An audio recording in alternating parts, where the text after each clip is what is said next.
This episode of FilmRiot is brought to you by Domain.com. Today on FilmRiot, reruns are fun.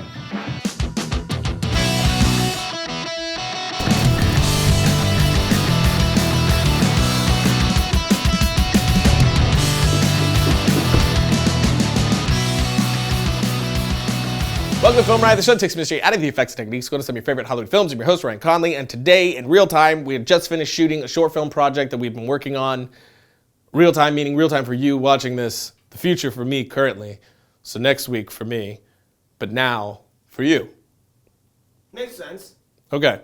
We shot for 2 days, 4 p.m. to 5 a.m. each day, along with prep time, left us with no extra time to knock out an episode, but instead of leaving you lovelies with no episode at all, I decided to break out some old favorite tutorials that a lot of you may not have seen. This one that we're about to show is a rewind to an episode that we did about 4 years ago. It's fun to watch for a few reasons. One, the green screen hosting section looks not great. Two, it was kind of annoying. I mean, how did you guys put up with me? My ADHD was definitely less controlled back then. And three, why the couldn't I stop moving?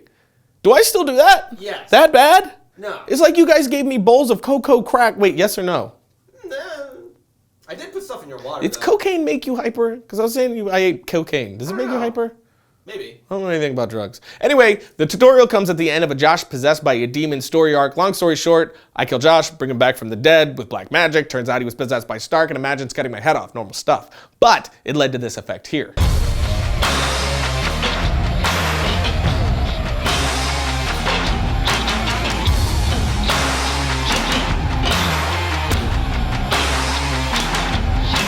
You can check out the full sketch and whatnot in the original episode right here, but now chopping some heads off and fake slow-mo.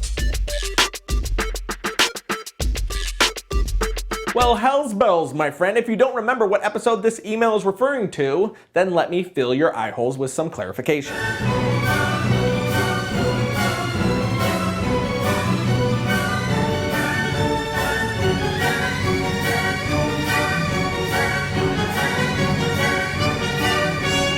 Bam! Now that effect did use an awesome plugin called Twixtor to simulate high-speed slow-mo, but that plugin is not free, so I decided to go to the free route on this one to get some high-speed slow-mo like this. So yeah, like that. Now I decided to give fake slow motion a try since it's the simplest and cheapest way to do the effect. And no, I'm not the first to think of this. Zack Snyder actually used this technique in Watchmen during the opening fight scene. Not through the whole thing, but in a few shots. So I figured, hey, if it's good enough for the Snyder, it's good enough for me. But there are a few things that I figured out while trying the effect that I figured would be good to pass down to you peeps. And here they are. Number one, you look really ridiculous while shooting this since you're just pretending to be in slow motion. Two, the more things in frame that you can put in faking the slow motion, the more the effect will work. Like you see here, there are several of us acting out the slow motion. And here is the addition of my severed head flying in slow motion. The addition of multiple elements causes your audience to question the effect less and make for a more convincing moment. Then the third thing I found the hard way is making sure that there is nothing in motion inside your frame that you cannot fully control. For me, it was the shadow of a fan blade moving on the wall, which I luckily caught right before we started shooting. And this would have completely ruined the effect since it would have been moving much faster than the guy. So I imagine it'd be really hard to shoot this outside for reasons like leaves or trees blowing in the background. Not like entire trees. I would assume you're not shooting to a hurricane or like a tornado or like a giant picking the trees up and then nothing. Anyway, the fourth thing was music. The right music will really push your visuals and help sell the effect more than you think it would. And the final thing was in post-production. I actually slowed the footage down just slightly in my editor, which could be done in any editor. I only slowed it about 15%, which was just enough to help smooth out the motion and really help sell the whole thing.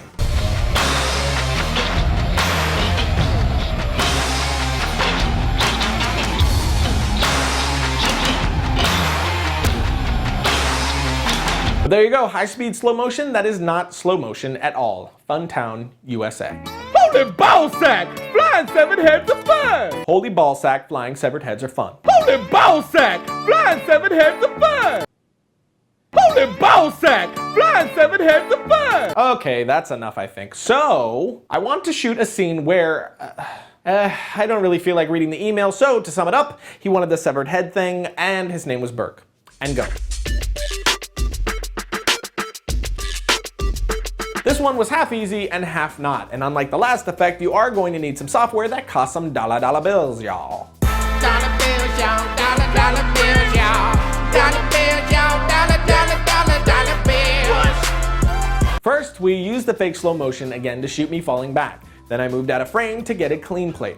As you can see from the final scene, the biggest thing that makes this effect work is the fact that my head is rotating in 3D space, and we did this by putting me in front of a green screen, sitting on an office chair that rotates, and then I made sure to sit directly in the center where the rotation actually happens on the chair. Then I locked my expression and once again acted it out in slow motion. Once I had that footage, we brought everything into After Effects. The first thing we did was to remove my head from my body. We did this by putting the clean plate below the layer of me falling, then we masked out my head frame by frame. Next, we tracked a picture of gore below the layer of my body so that it looked like an open wound, and then grabbed a picture of blood and used the puppet tool to stretch it over time and make it look like the blood was shooting out in slow motion. Holy ballsack! Flying 7 heads of bird! Next, we dropped in the layer of my rotating head and keyed out the green, then masked out around the neck. Be sure to go frame by frame to adjust the mask to follow the rotation of the head so that it doesn't look like a static image cut right down the center of the image. Once again, we added the gore and the blood the same way, then adjusted the positioning and rotation to make the head look like it was flying through the air in slow motion. Now, as always, add your color correction to the image as a whole, and you are done.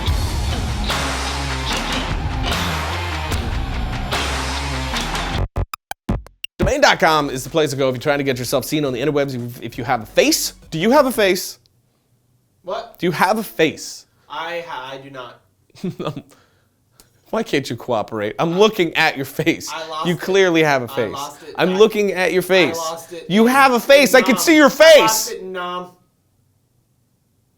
You're not even old enough. I lost it. You calling me a liar, boy? Domain.com has hosting plans that are reliable and affordable. They got the domain discovery service to help you pick the right name for you. And if you use a coupon code Like FilmRiot, websites like www.ilostmyfaceandnoun.com/help me find my face. RIP my face.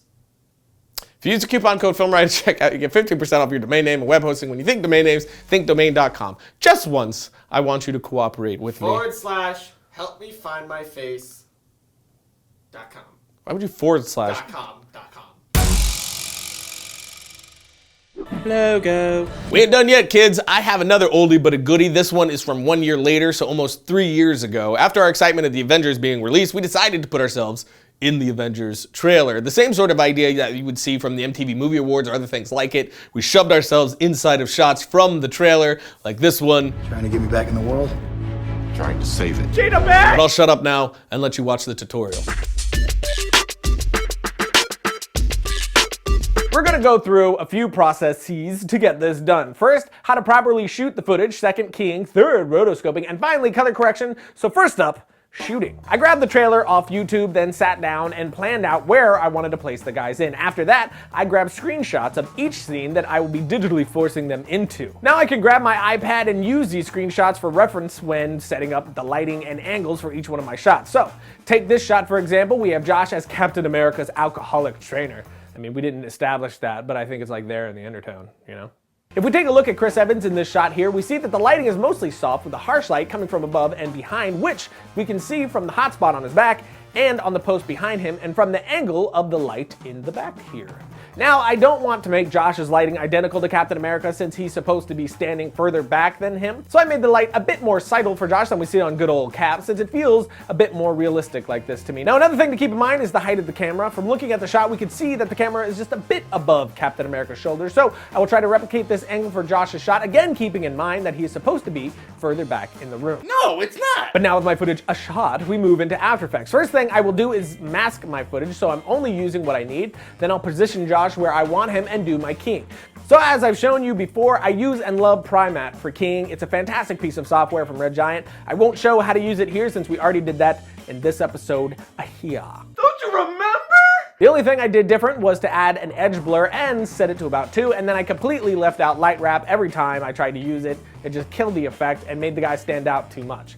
But now that I have it keyed, we have one major issue. Captain America's arm keeps moving in front of Josh, which does not make it look like Josh is behind him. Now usually I would just use the masking tool, but for how long this shot lasts and how much his arm moves, it would take forever and it would be very tough to get perfect. So instead, I will be using the Roto Brush tool. This thing is amazing. I loves it. Now, it isn't always the best thing to use. Sometimes it is better just to use the basic masking tool. So you have to gauge which one will be best for your use at the time that you're using it. Slot, To use it, first I will duplicate my footage, then click on the Roto Brush tool, then double click your footage, and now you will paint over the foreground areas you want to keep, and Roto Brush will automatically select things that are similar. Which when you use it on the right shot, it is surprisingly friggin' good. But now I will go frame by frame, painting over the foreground areas I want to keep, and alt-click the background areas that should get masked out. For the most part, Roto Brush does a great job of getting this done for you, but there will be bits here and there that you're gonna need to paint over. But once you're done with that, move back to your main comp and move your Roto Brush clip above the one of Josh,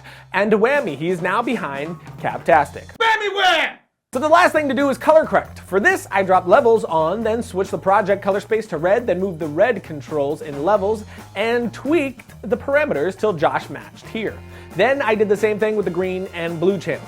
After that, you get pretty close, but there's still a little bit more to be done. I added desaturation to my clip, then another instance of levels, and tweaked the highs, mids, and lows of the RGB until it matched as closely as I could get it. But that's it. Now Josh can go on with his personal training. Hit the thing! Upside for that one, I wasn't quite as annoying as I was the year before, right?